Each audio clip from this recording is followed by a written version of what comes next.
Hey, it's Chase from On the Table Gaming, and welcome back to our third recap of the Visions in the Flames articles from CMON Games.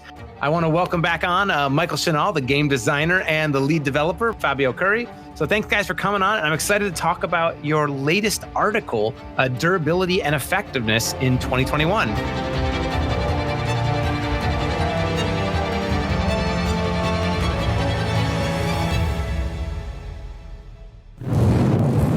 This might be the most exciting one yet. This is going to be the most exciting one if you like hearing much of technical talk and math. But if that's right up your alley, you're going to really love this one. It's the one that has me the most excited.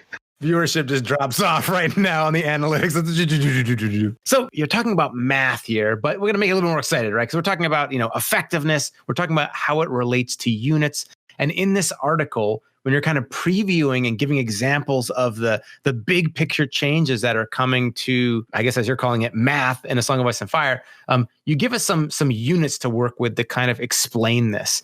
And so in your article, you show us the preview, the 2021 Lannister Guardsmen, the Bloody Mummer Skirmishers, Lannister Pyromancers, and the Stag Knights. No free folk, I'm noting, so shame on you. But how can we go through and see kind of the examples of what might be coming to the game as embodied in these sample units here? Well, I think the answer is very clear that we didn't talk about free folk because we were talking about combat effectiveness, and those two words don't mesh together when we're talking about free folk. That's sadly true. Well, I'm only partially kidding when I say that, because that is one of the design philosophies looking at like the free folk, is that you're kind of meant to have a whole army full of just a bunch of individually trash units that are greater than the sum of their parts. But that's almost entirely different topic that I know, Chase, you would love to talk about because it's free folk, but we have some other important things to actually talk about here. That could have been worded a little better, but I'm going to stick with it. Ow. Free folk players everywhere. Drop it off here.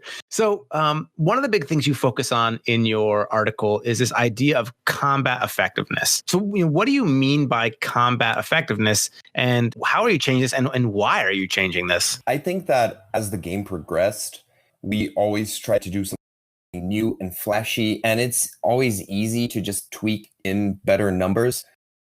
And eventually that did snowball a little bit more than what we expected to happen. I think this is a really good moment for us to modulate everything and keep everything in check. So what we did is go back to our original philosophy that was kept throughout all of development, throughout all these 3 years since the game has been released, but sometimes might have passed through our fingers, which is units should be able to take 2 or 3 blows and still remain effective in combat. And that is actually factored in a number of ways. And we were having a lot of, like the article says, one-shot hits that were happening.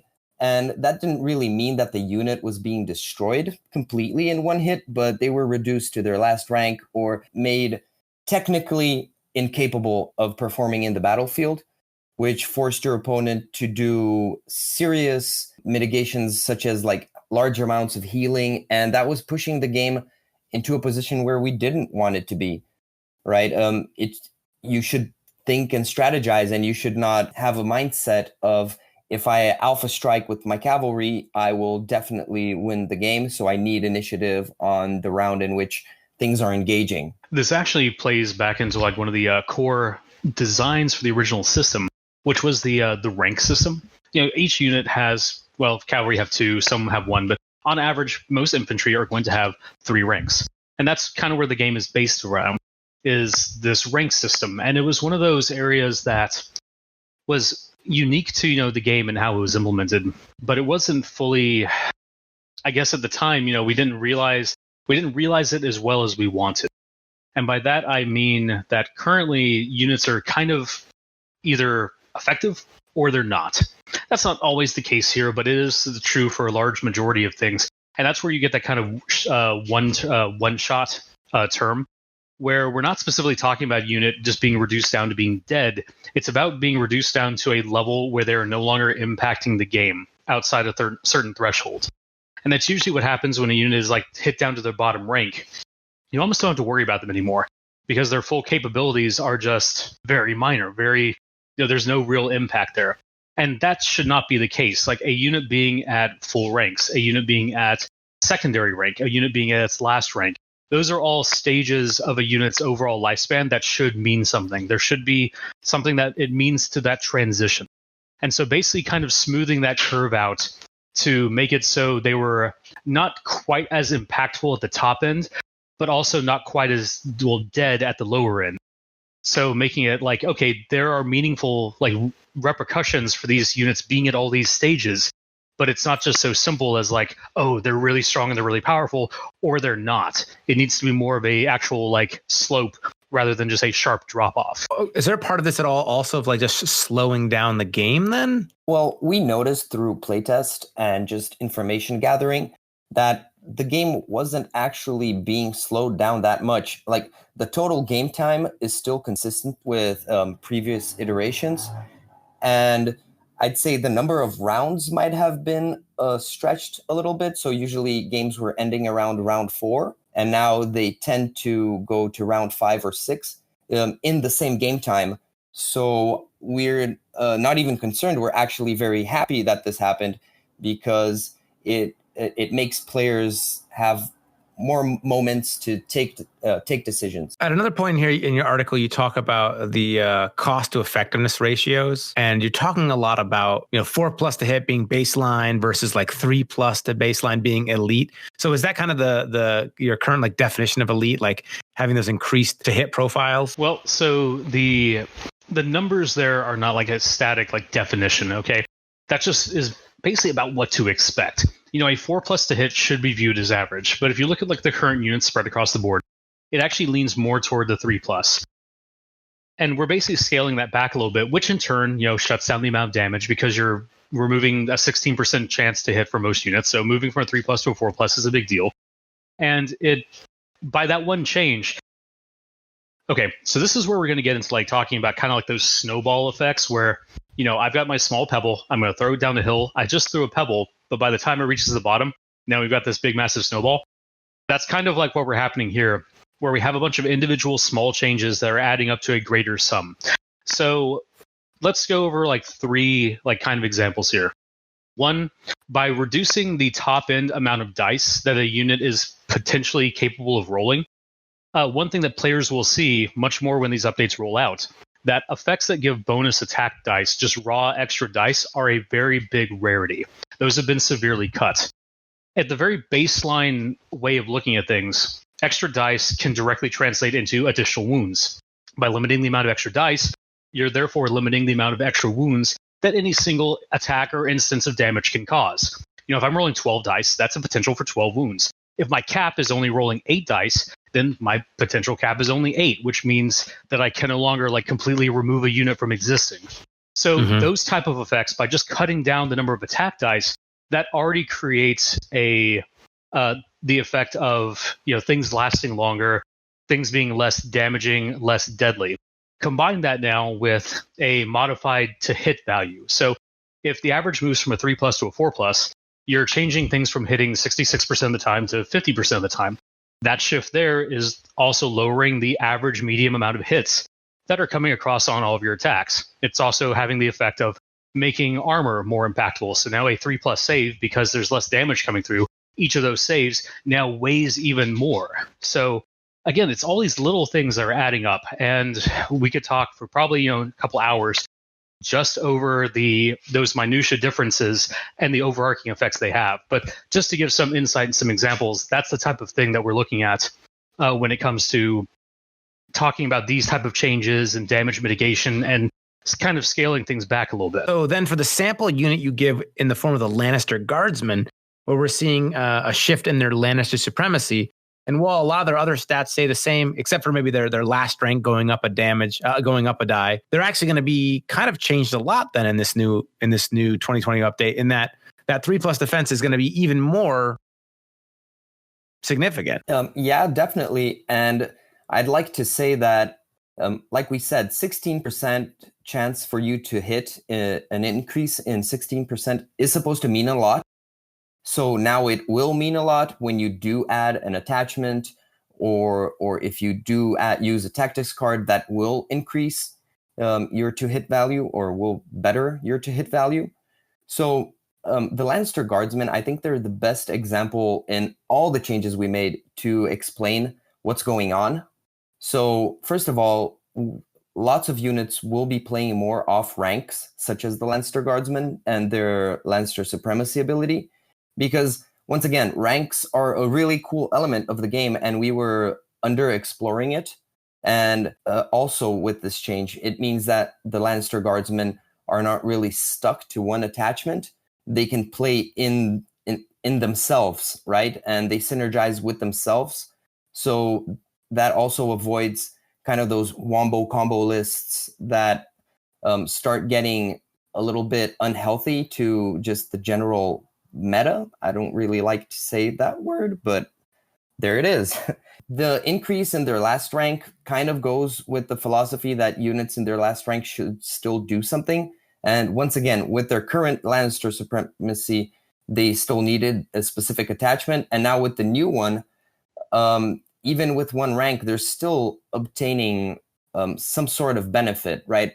That one rank is still meaning something, even though they are in their last rank, not just with the attack die increase, but with how Lannister Supremacy works. Something else that is important to mention here is the change of Lannister Supremacy from being just a passive effect to an order. While that might just seem like a general, like, a lot of people will view that and just be like, oh, these guys are just getting nerfed. But it's actually more to it than that. Again, this is where we're getting into those subtle, like, nuances of these changes, is because this effect is tied off of your ranks. Now it's just something like, okay, choosing when to trigger this becomes an actual tactical choice. If I get attacked early in the rounds and I foresee that might be the only attack coming in, of course I'm going to trigger Lannister Supremacy. But if I'm potentially, like, holding up multiple units or whatnot, I might want to heal these guys up, knowing that 3+ defense is going to carry me through an attack or some other effect and give me the ability to trigger a stronger Lannister Supremacy when I eventually do trigger it. Again, playing into the ranks. And if you're expecting your opponent to do a 1-2 punch where he goes in with a heavy unit and then after that comes in with light, cheaper units, you can hold your Lannister Supremacy to be more impactful in that second punch, where that cheaper unit is probably going to have a worse morale and is going to suffer more because of it. Man, it's just cool too, because now there's like another strategic layer where now you have an incentive to keep this unit healed up, and there may be times you're choosing to forgo other units to boost this one up so that you can get that rank bonus factoring into your Lannister Supremacy. I just love these additional choice points that you're working in. And although they already existed previously, I'd say that now we increased the nuance, which is, in my opinion, just something great. It brings more depth to the game, and we really hope that players agree. And another thing I just want to see if I can weasel out of you here is that this is a core unit. Like, this is a core unit that's like central to the faction's identity, like their basic unit. And it's not a complete revamp, but I would say this is actually a pretty significant change, and for the better. Does this mean that we might see other factions have their core units revisited as well? Or is this kind of just like, I noticed there's 2 examples of Lannisters here. Is it just that there's like a little bit more love going to the Lannisters in this update? Well, so as we mentioned previously, every single aspect of the game was evaluated and looked at. Every single unit, every single attachment, every tactics card, every NCU, everything. And, we spoke about before about the amount of changes and level of changes that happen. And I know that over the last, week or two, people have been going, it's like, 80% are staying the same, 20% are changing. And they're quoting me directly when they say that. But I want to clarify something on there. When we say that 80% of the units are staying the same and like around 20% are changing, that's in specific regards to, like, let's say complete overhaul or redesigns into like the level of like the Stag Knights, which we'll get and talk to. Everything had its numbers looked at. And again, if 80% stayed the same when we were talking about this, then these changes that we're talking about here in combat effectiveness and durability and things, that's the type of thing that we're talking about that falls under that 80% of like, oh, wow. Lannister Guardsmen here, like, they're still the same unit. They're still the same role, the same function. They still have Lannister Supremacy, but they've all been tweaked. Those are the type of things to expect to see across things. Has been basically a bunch of math, balances and changes. Like most things, for example, that had a 8 attack die profile at max ranks, most of those have been reduced down to a 7.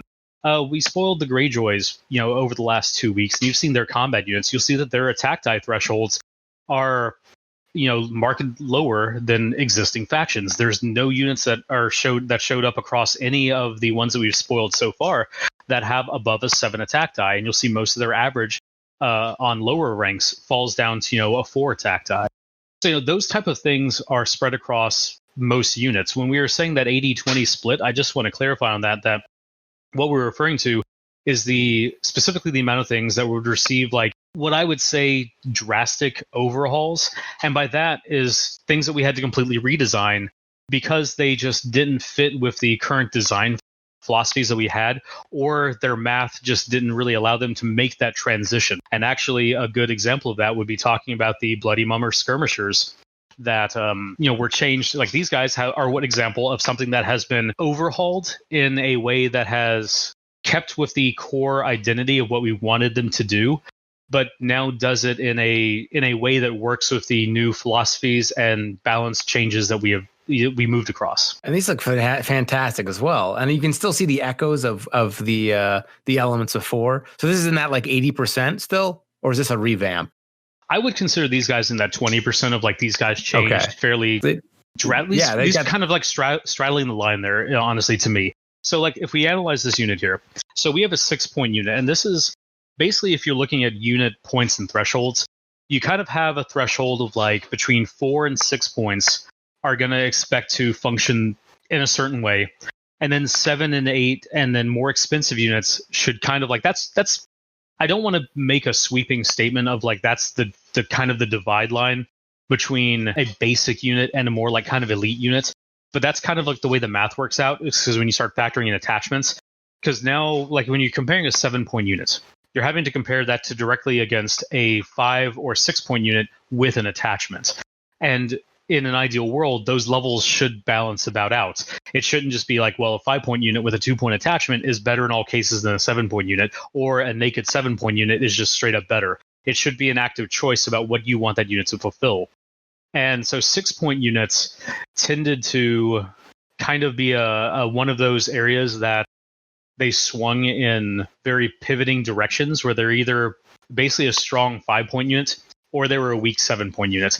Because 6 was a very strange threshold where, that's when attachments had to start factoring in and really had to start carrying their weight. And attachments are a whole nother conversation to have, because we're really focusing on units here. Because again, otherwise this conversation can go for 4+ hours. Oh man, I'm sorry. I'm still like reeling from your comment that 80-20, that things like the Lannister Guardsmen are still in the 80%. I'm just like, my mind, I'm just like spinning and like, oh my gosh, this is so crazy. Okay, sorry. The number of things that I really feel fall under that 20%, weirdly enough, would be like 1 out of 5.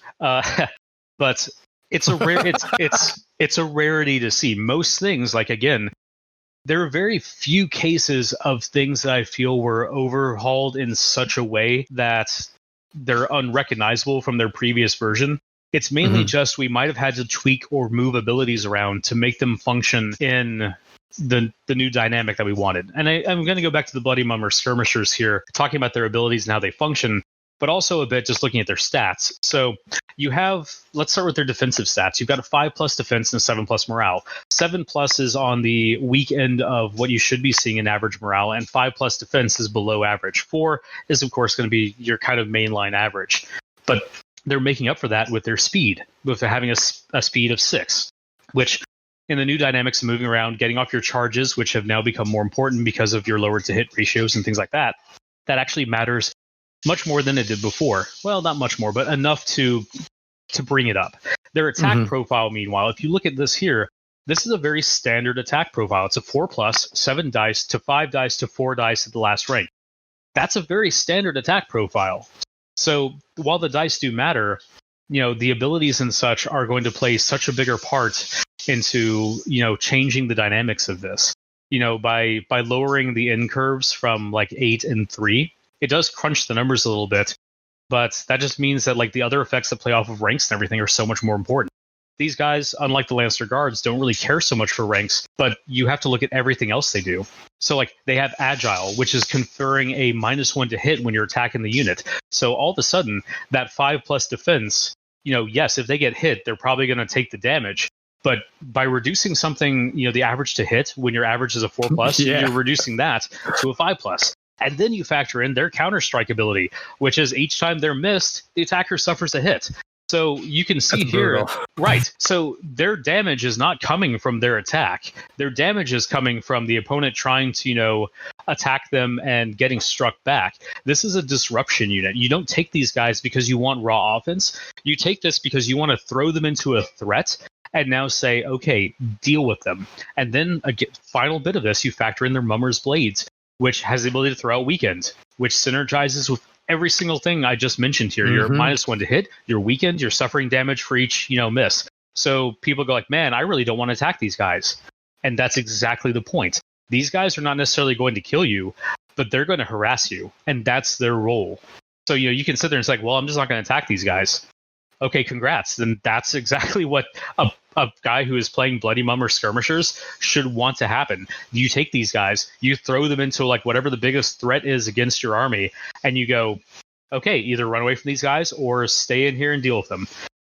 But if you want something that's meant to go and kill guys, that's not what these guys are. This is a harassment unit. This is a control piece. And like Michael said, they dish out weakened, but we also have to factor in charge bonuses and condition tokens that are from outside of this unit and that enemy players might put, such as charging, obviously, and placing vulnerable tokens on them. So there's still a lot of counterplay to this. It's not as if once you have engaged, they're never going to be attacked. It just means your opponent needs to think if he should attack them, and if so, how he will execute that attack. So there are a lot of ways to mitigate everything that they have. Once again, they're a 6-point unit, and that's what makes it tricky to balance them. But at the same time, they should be in this point range because of list building and other factors that also weigh in the decision making of how a unit should be. And it's cool because then you're actually there's a lot more tactical value, and you're getting people thinking about how they're playing the game and how they're going to engage these units. I mean, I think just these changes are really, really cool. This unit seems like a little bit more like self-encompassing too. Like it has its own synergies built in. I guess it did before too, but it just feels like with the agile, I think that's just such a huge keyword. So this kind of plays into one of the philosophies here and you actually saw this previously with the Lannister Guardsmen, is that when it comes to outside influences, tactics cards, NCUs, attachments specifically, they should be there to enhance units. Units should not necessarily have to click or work based on an outside piece. So at Lannister Guardsmen, they were a nice little design, but everyone, they were essentially a 6-point unit because you would always throw a guard captain in with them to make sure that they worked. And that's not healthy because it's effectively again, it's making that unit a 6-point unit. It's also limiting what potential options you as a list builder and player have to work with them, because there's a clear component here that is the thing that you set in them that makes them just click all that much better. And that was another element that, we wanted to just kind of remove, where, units didn't need some outside influence to function in the role that they were taking. They might be enhanced by that addition, but it wouldn't be mandatory. So again, going back to the Lannister Guardsmen, there are, frankly, all of the new the new and revamped Lannister attachments. Any of them could go in the Guardsmen, and you're going to get additional role benefits. Some of them are, of course, going to be better than others, but honestly, I can think of 4 out of the 7 or 8. I don't want to quote the generic attachments that are available to them right now. At least half of them are ones that I immediately go well, yes, I want to put this one, this one, this one, and this one. And then you have a couple that fall into the whole situational, depending on list building area. And then you have a couple that nah, I wouldn't put them in there. But I mean, that's how these things should go. Now, when it comes to the neutral things, we haven't spoken about this yet because now we're looking into some even further spoilers for potential future articles that we'll get into. But when it comes to the neutrals, they have a very distinct focus on their commanders. When we started reevaluating those, their commanders and the units that they synergize with, more so than any of the other factions, play off of each other. So a Bloody Mummer army with Vargo Holt is going to be a much deadlier force than any other army with Bloody Mummers kind of cycled in there. Man, I want to take that further, but I'm assuming it's a future article we could discuss. I know there's been so many questions about what is in store for the neutrals in the future, but I think we'll have to leave it with your teaser there. And there was the Lannister Pyromancers.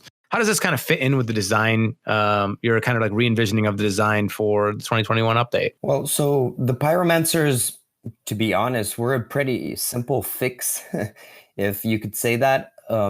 We didn't change them that much, and we actually kind of reinforced them into the role that they are, which is mostly panic damage and direct wounds.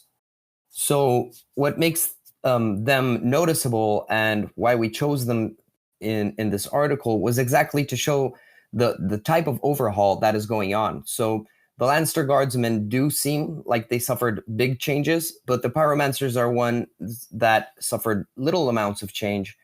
And once again, they're a 7-point unit, so they're past that threshold where they start becoming either a very specific unit or an elite key piece of your army. And in their case, they are more of a specific kind of glass cannon unit. So I'd say that just by the addition of Horrific Visage, to be honest, I can't even remember if they suffered other changes, maybe in better morale. But they gained one better morale, and it was basically refinement on the wildfire. But that's the main changes that happened. And this kind of falls into the realm of just refinement. Like this is where I would just to say back in that whole 80% we were talking before, this unit received a refinement pass into its role rather than like any type of like sweeping changes. Yeah, this is the best example for an 80%, for that 80% category. And then we've already seen the Stag Knights. Oh my gosh. These guys are fantastic. Cool to see some different approaches here. So we're seeing it's really focusing on the amount of ranks. And so just to be clear, it sounds like what you're saying is that going forward, we're going to see a lot more things interplaying with the number of ranks in your units. That's going to be kind of a core piece, as it was always in the game, but now it's something maybe you're kind of re-envisioning or doubling down on more as a theme. I think it's something that we hit the mark when we did the game modes, where controlling objectives depended on ranks, and we saw how that was very well received. And then we felt like, this is something that we should explore more, and it unfortunately isn't being explored. Let's try to add that into the game where feasible. Obviously, we're not going to try to push an agenda just because we think it might be cool. It has to make sense with the unit and the ability and so forth. And funnily enough, the Stag Knights were ones that used to depend on ranks, and now they don't. We changed them a lot. They're in the 20%. The unit that was overhauled, it's still an 8-point unit, so it does deserve its 3+, and its 7 attack die with no decay on ranks, which it technically is playing on ranks. If they don't have decay, that's already a part of the rank play. But we decided, what was their role? They're supposed to be sort of duelist units, right? They're supposed to find your opponent's champions and lock them down and make it really, really hard to get out of there.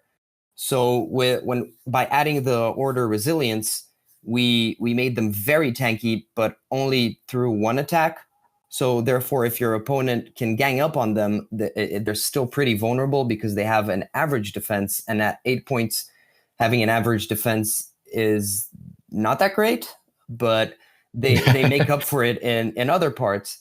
And sort of, you as a Baratheon player want to keep this unit alive, and it will if you just keep them on one-on-one against opponents, because they're very hard to punch through because of their order resilience. But the longer the game progresses, they start showing their worth, and you start noticing where your points were actually spent, which is in their Stag's Fury ability, which grants cumulative effects based on game rounds, and then they become amazing. So if you can manage to keep them alive long enough, because usually they are going after high-value targets, so they're also putting themselves in a lot of danger. If they do survive, then they will start punching up. And an 8-point unit that punches up is scary. When I say punching up, I mean punching higher tier units that cost more points.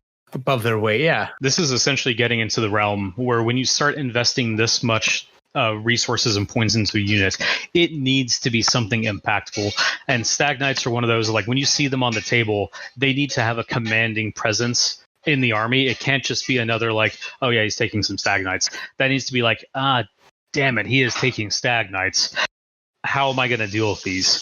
And you should have an answer, whether that answer is, like, okay, well, I've got these tactics available to me. I've got these units that I can deal with. But there should not be a situation where you can just go, yeah, okay, I'm just going to take, like, my Bolton Cutthroats, slam them into them, deal them a bunch of damage, and then they're dead. Whatever. I don't care. That should not be, the answer shouldn't be that simple. It should be like, okay, this is a legitimate threat here. How am I going to deal with this? And how am I going to tactically work my way around this? If that answer is throw 2 units of Bolton Cutthroats at it, sure, by all means. You've spent basically 10 points to make that work and you spent 2 units on this. That's a fine tactic, but your answer should never boil down to just throw some dice at it to make the problem go away. Unless it's a lot of dice. Well, I'd also like to add that before you could deal with high point cost units by just chucking fodder at them. And now I think also the Stag Knights represent a good example of this not being necessarily always a good idea. If you just throw cheap units at them one by one, expecting them to just stay engaged, it might not work that well for you, because if they do stay engaged throughout the whole game and they last till the end, then they're suddenly very scary once again. But if we wanted to zoom out and just look once more, just big picture, what's the summation of like all these changes? What does this mean for the game? So we talked a little bit about how it doesn't slow down the game, but it does. Like it's still, same amount of playtime, but maybe it's not like people are getting wiped off the table at like round 4. Maybe it plays out a bit longer. So like, how do you see the overarching trend for the game changing because of these changes here? And like, why should people be excited about this? Well, I'd say, first of all, that this helps people play into the game mode and not try to always win by wipeout. It's still an option, but if you play your points, you'll probably make it there more efficiently. So that's always good. I also think that this is supposed to give list building options.